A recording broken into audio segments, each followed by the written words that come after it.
Hello everyone, welcome to MPPSC self study channel.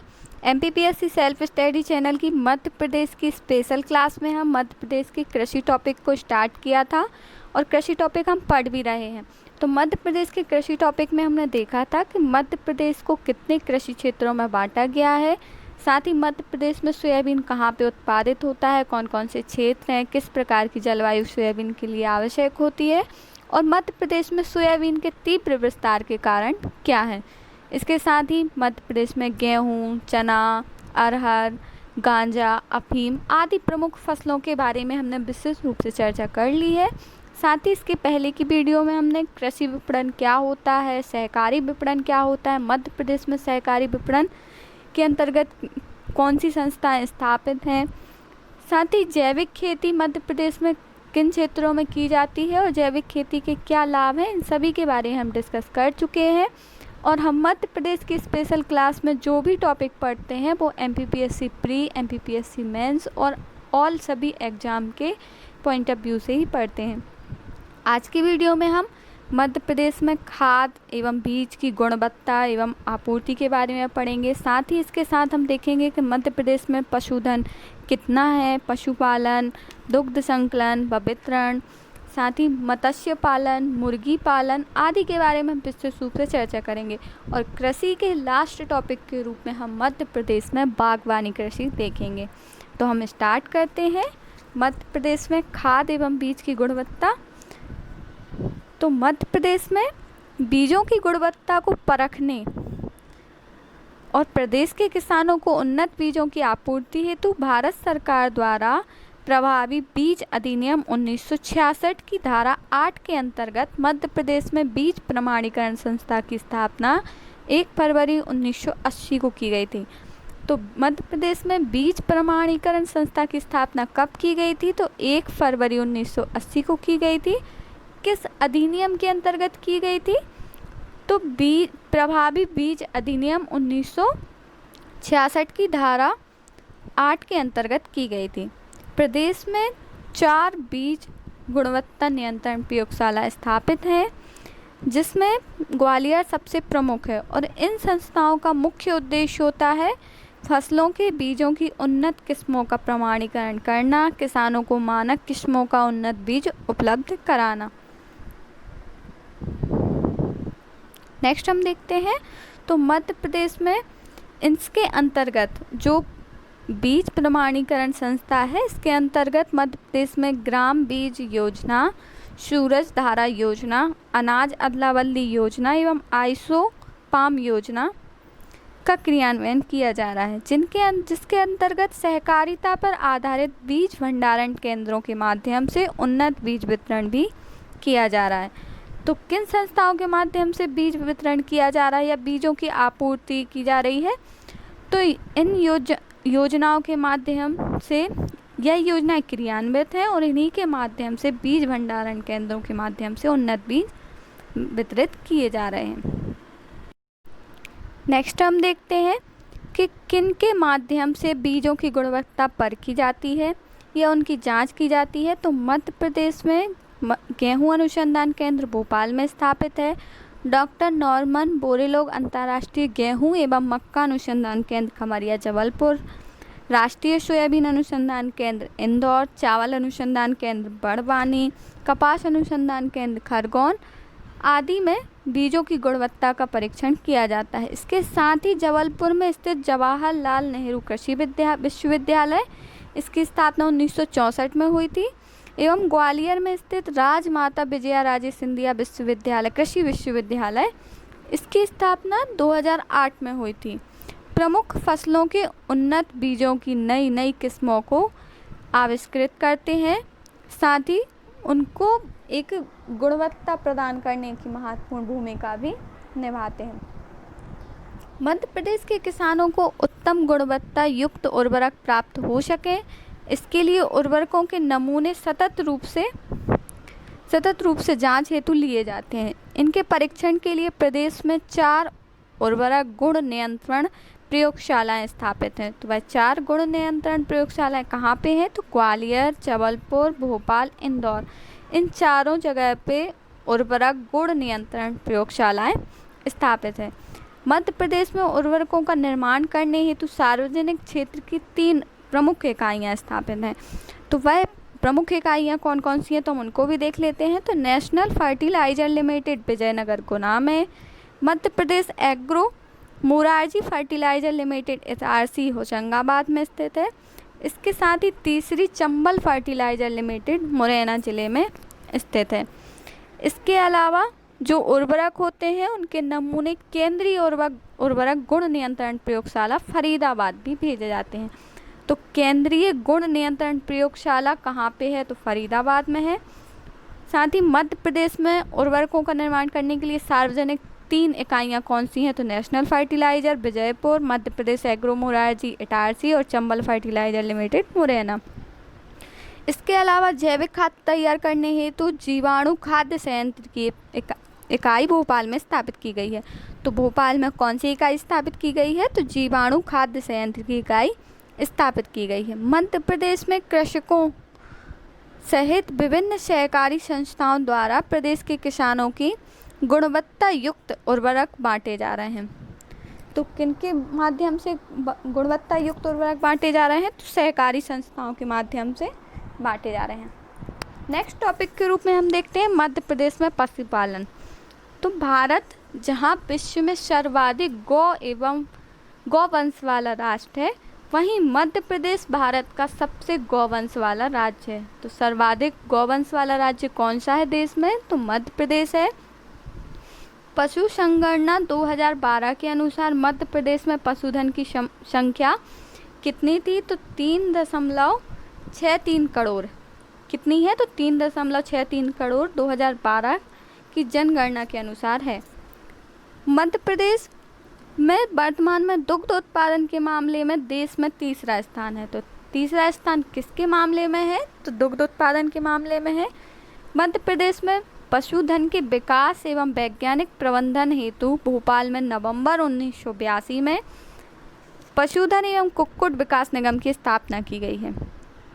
तो पशुधन एवं कुक्कुट विकास निगम की स्थापना कब की गई है तो नवंबर 1982 में की गई है। कहाँ पे की गई है तो भोपाल में की गई है।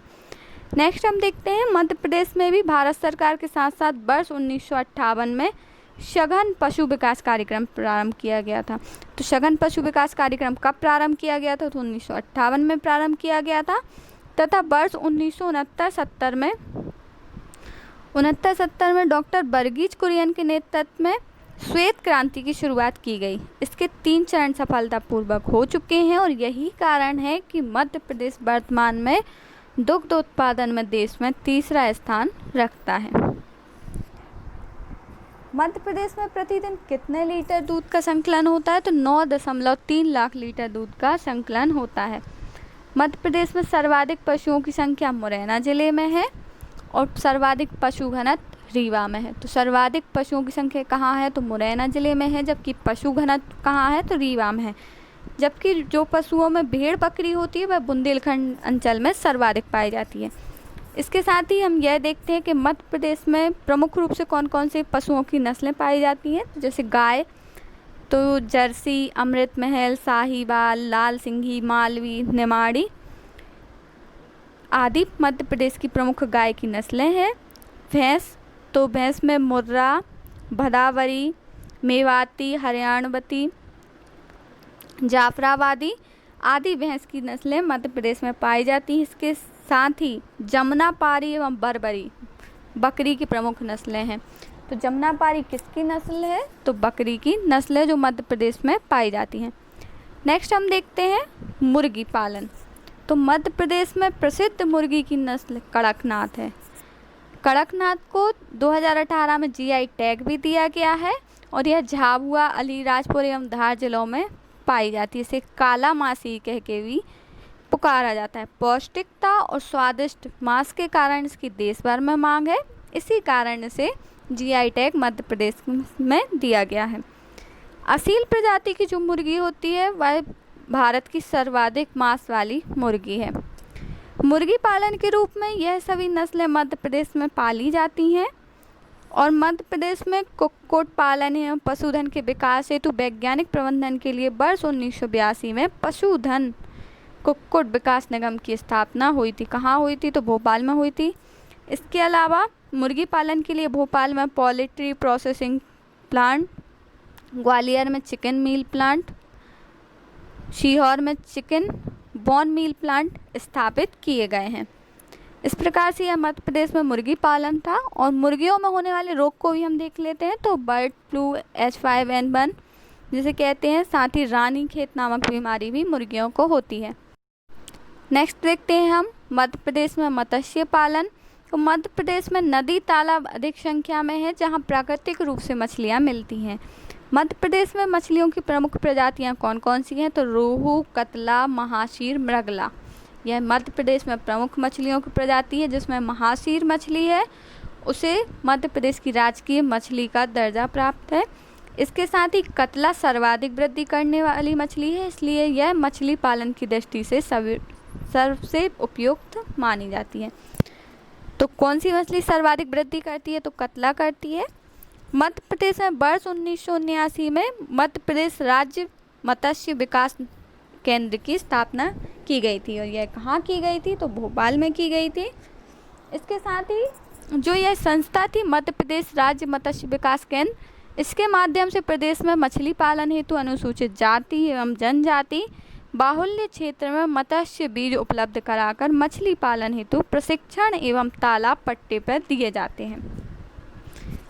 इसके अलावा मछलियों को पकड़ने हेतु नौकाएं एवं पकड़ने हेतु जाल का क्रय विक्रय भी किया जाता है। वर्ष 2006 में प्रदेश के मछुआरों को आर्थिक सहायता प्रदान करने के लिए जलदीप योजना प्रारंभ की गई थी।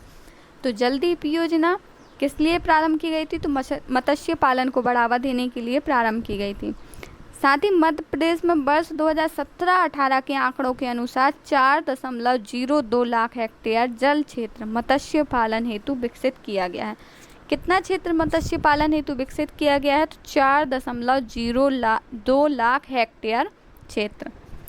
मध्य प्रदेश की नर्मदा नदी में पाई जाने वाली महासीर जो मछली होती है, जिसे मध्य प्रदेश की राजकीय मछली का दर्जा प्राप्त है, वह निर्मलता एवं स्वच्छता का प्रतीक मानी जाती है। लेकिन वर्तमान में नर्मदा नदी में बढ़ते प्रदूषण के कारण यह मछली विलुप्त हो गई है। इसके संरक्षण के लिए मध्य प्रदेश सरकार ने 2011 में इसे महासीर मछली को राजकीय मछली घोषित किया। साथ ही इस मछली को गोल्डन फिश भी कहते हैं। और भोपाल के समीप केरवा बांध में महासीर मछली का संरक्षण किया जा रहा है। इस प्रकार से यह मध्य प्रदेश में पशुपालन, मत्स्य पालन, मुर्गी पालन के बारे में नॉर्मल जानकारी थी। अब हम नेक्स्ट पढ़ते हैं मध्य प्रदेश में बागवानी। तो मध्य प्रदेश में बागवानी फसलें कौन कौन सी हैं, कहाँ पे इसकी खेती की जाती है, बागवानी फसल होती क्या है? तो बागवानी फसलें ऐसी फसलें होती हैं जिनके अंतर्गत व्यवस्थित या वैज्ञानिक पद्धति के आधार पर फल, फूल, मसाले, सब्जी, औषधीय पौधों की पैदावार की जाती है। तो बागवानी फसलें ऐसी होती हैं जिन्हें हम आसानी से बगीचे में उगा सकते हैं, जैसे फल, फूल, औषधि, सब्जी, इसलिए इन्हें बागवानी फसल कहते हैं। भारत सरकार के कृषि मंत्रालय के अंतर्गत वर्ष 2005-2006 में राष्ट्रीय बागवानी मिशन को प्रारंभ किया गया था। तो 2006-2005 में कौन से मिशन को प्रारंभ किया गया था? तो राष्ट्रीय बागवानी मिशन को प्रारंभ किया गया था। साथ ही इसके अंतर्गत मध्य प्रदेश में भी बागवानी फसलों को प्रोत्साहन मिलता रहा है। किसके तहत? तो राष्ट्रीय बागवानी मिशन के तहत। मध्य प्रदेश में राष्ट्रीय बागवानी मिशन के अंतर्गत 2005-2006 में प्रथम चरण के दौरान मध्य प्रदेश के 39 जिलों को चयनित किया गया था। कितने जिलों को चयनित किया गया था? तो 39 जिलों को। किस लिए? तो बागवानी फसलों को उगाने के लिए। साथ ही जब 2011-12 में राष्ट्रीय बागवानी मिशन के दूसरा चरण स्टार्ट हुआ तो इसमें मध्य प्रदेश के सभी जिलों को सम्मिलित किया गया। मध्य प्रदेश में बागवानी फसलों के विकास हेतु 1982 में भोपाल में संचनालय उद्यानिकी एवं वानिकी क्षेत्र की स्थापना की गई। तो भोपाल में किसकी स्थापना की गई है बागवानी फसलों को बढ़ावा देने के लिए? तो संचनालय उद्यानिकी एवं वानिकी क्षेत्र की। कब की गई थी? तो 1982 में की गई थी। यह मध्य प्रदेश में बागवानी एवं फसलों के विकास हेतु कार्य करता है। नेक्स्ट हम देखते हैं तो मध्य प्रदेश में इस मिशन के अंतर्गत कौन कौन सी फसलें उगाई जा रही हैं। तो इस मध्य प्रदेश में इस मिशन के अंतर्गत फूलों की खेती की जाती है, सब्जियों की खेती की जाती है और औषधियों की भी खेती की जाती है। तो जो फूलों की खेती की जाती है उसमें गुलाब, गेंदा, रजनीगंधा एवं गुड़हल की प्रमुखता से खेती की जा रही है, जिसे बागवानी फसल के रूप में विकसित भी किया जा रहा है। वहीं फलों के रूप में आम जबलपुर में, आंवला पन्ना में, इसे आंवला जिला भी कहते हैं पन्ना को क्योंकि यहाँ पे सर्वाधिक मात्रा में आंवला उत्पादित होता है। संतरा शाजापुर आगर मालवा में, अंगूर रतलाम में, यहाँ पे अंगूर अनुसंधान केंद्र भी है रतलाम में, केला बुरहानपुर में और पपीता झाबुआ में प्रमुखता से उत्पादित हो रहे हैं। तो कौन कौन से ज़िले में कौन कौन से फल उत्पादित हो रहे हैं तो एक बार और पढ़ लेते हैं। तो जबलपुर में आम, पन्ना में आंवला, संतरा शाजापुर आगर मालवा में, अंगूर रतलाम में, केला बुरहानपुर एवं पपीता झाबुआ में प्रमुख रूप से उगाए जा रहे हैं। अगर हम सब्जी की बात करें तो आलू इंदौर में, मटर जबलपुर में प्रमुखता से उगाए जा रहे हैं। साथ ही प्याज खंडवा ज़िले में बागवानी कृषि के अंतर्गत इनकी पैदावार की जा रही है। मसालों में धनिया गुना, मिर्ची व लहसुन निमाड़ अंचल एवं औषधि पौधों के रूप में अश्वगंधा, सर्पगंधा, मूसली, अदरक, पिपरमेंट आदि की खेती की जा रही है। इसके अलावा मध्य प्रदेश में गांजे एवं अफीम की खेती भी की जाती है। तो गांजे एवं अफीम की खेती नारकोटिक्स विभाग के अंतर्गत अफीम की मंदसौर नीमच में एवं बुरहानपुर खंडवा में गांजे की खेती की जा रही है। इस प्रकार से यह मध्य प्रदेश में कृषि का टॉपिक था, जिसके अंतर्गत हमने बागवानी कृषि, मध्य प्रदेश में पशुपालन एवं खाद एवं बीज की गुणवत्ता आपूर्ति के बारे में देखा। और इसी के साथ हमारा कृषि टॉपिक ख़त्म होता है। नेक्स्ट वीडियो में हम न्यू टॉपिक स्टार्ट करेंगे। अगर आपको यह वीडियो पसंद आता है तो please share, subscribe and like ज़रूर कीजिए। अच्छा लगता है तो कमेंट कीजिए और प्लीज़ ज़्यादा से ज़्यादा शेयर कीजिए, क्योंकि आप शेयर करते हैं, लाइक करते हैं तो हम मोटिवेट होते हैं, इसलिए आप ज़्यादा से ज़्यादा शेयर करें। Thank you for watching MPPSC self study channel.